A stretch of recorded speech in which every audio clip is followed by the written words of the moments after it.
CNN Student News starts now. It's Friday, April 4th. It's good to have you watching. I'm Carl Azus at the CNN Center. On Wednesday afternoon, sirens went off at Fort Hood, a large military installation in Texas. Officials say one soldier carrying a gun he wasn't allowed to have on base started shooting other members of the U.S. Army. He killed 3 people before a military police officer confronted him in a parking lot and he took his own life. 16 other soldiers were wounded in the attack. Police don't know yet why this happened. They say the suspect, Army Specialist Ivan Lopez, had a history of mental illness. They're not sure if this was an act of terrorism, but it immediately brought comparisons to a previous shooting at the same post. 5 years ago, a former Army psychiatrist killed 13 people and later said he was on a terrorist mission. Army Chief of Staff General Ray Odierno said lessons learned from that shooting kept this one from being worse than it was. 4 days into Financial Literacy Month, we're breaking down another term for you, one that'll hopefully help you college-bound students know what to expect in the years ahead. This one's default, and it's not something you want to do. If you get a student loan, you're required by law to pay it back. Miss a payment and the loan is delinquent. Keep that up, it could go into default. It basically means you didn't keep your promise to pay back the loan. And going into default can hit you hard later on. It could make it tougher to borrow money again for things like a car, a house, or even a cell phone. So make your loan payments, make them on time. You won't risk being delinquent or going into default. Time for the shout out. Which of these is a term for an ocean current? If you think you know it, shout it out. Is it a gurge, gyre, nar, or gower? You've got 3 seconds. Go.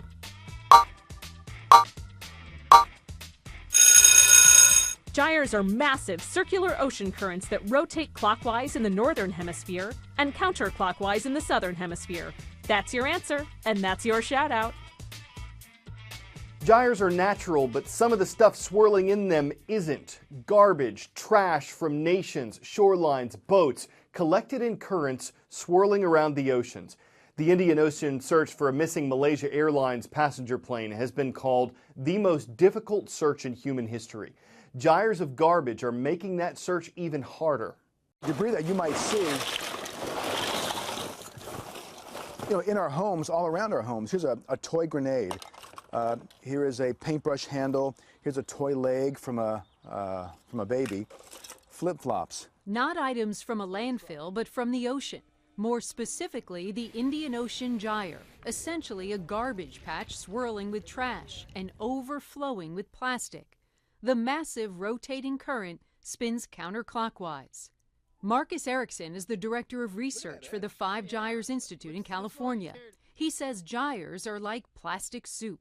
But that's typical of what the material looks like. In 2010, he sailed through the Indian Ocean gyre, the same area where search teams are now looking for doomed Flight 370. And what we found there were things like derelict fishing nets, multicolored buoys, little fishing buoys like the one that's behind me.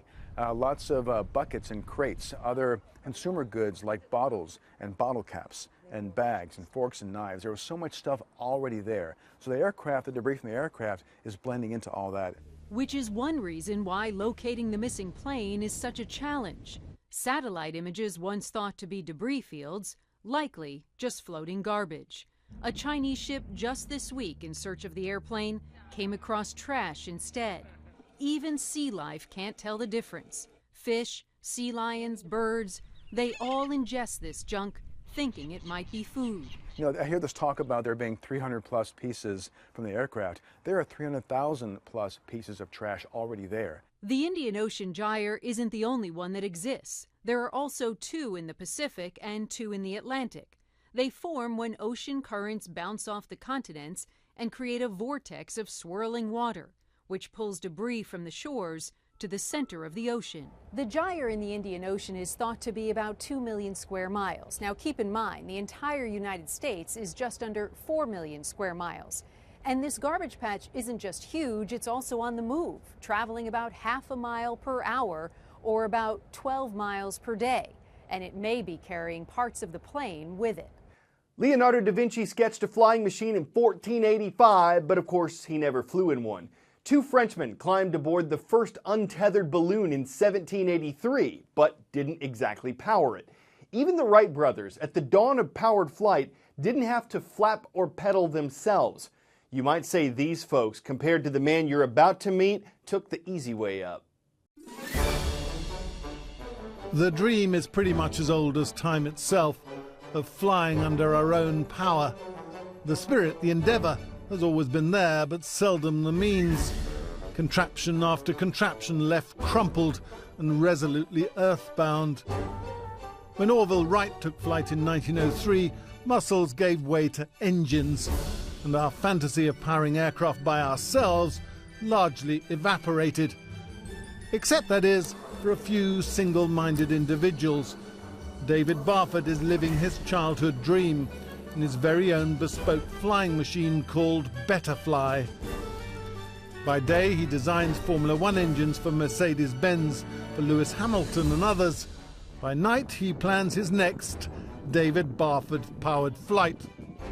I'm like a caged animal if I can't make things. It began with a sheet of paper and a pencil at a table at his home in Northampton, and with a dogged ambition to design a human-powered aircraft that he could build himself in his garage. Some people have said, oh, why didn't you put an electric motor on it and fly it with an electric motor? But that just completely misses the point. That's not flying as I wanted to experience flying.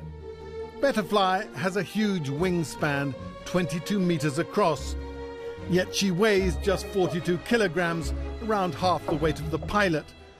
It took 8 long years before she was ready for her first test flight. Your bottom half has to just be an engine, legs going like crazy, but your top half and your control system needs to be quite astute and smooth and calm.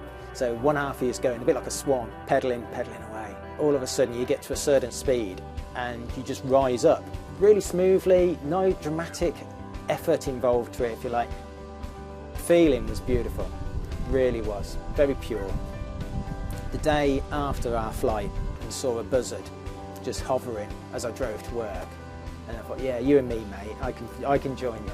And I think that was when you realise actually what you've done, that you can join the birds and fly under your own power. David now belongs to a very exclusive flying club. More people have been to space than have ever flown a human-powered aircraft. David is turning that very dream into a reality, one flight at a time. We're taking flight over the Pacific Northwest on today's Roll Call. Starting just east of Seattle, we've got the Wolves watching. They're at Eastlake High School representing Sammamish, Washington. Now to the Midwest, at Doniphan-Trumbull High School, the Cardinals are flying high over Doniphan, Nebraska. And if you're in Lake Charles, Louisiana, watch out for gators. Of course, we're talking about the Gators of LaGrange High School. Glad you're watching. It's peanut butter jelly time, and this is one serious sandwich. It's more than 51 feet long, and if you tried to lift it without it falling apart, you couldn't. It has more than 60 pounds of peanut butter alone. Fortunately, no one had to eat it alone. A group of charter school students in California bit into it as a celebration of National Peanut Butter and Jelly Day. They couldn't finish it, so other older kids came in to lend a helping tooth. Cost some bread to build that thing, but no expense was spread, and it certainly makes lesser sandwiches jellies. Everyone who ate it got stuffed. It was worth it, though, because it had all the ingredients for success, for butter or for worse. I'm going for a glass of milk. We hope you have a great weekend and that you'll be watching again on Monday.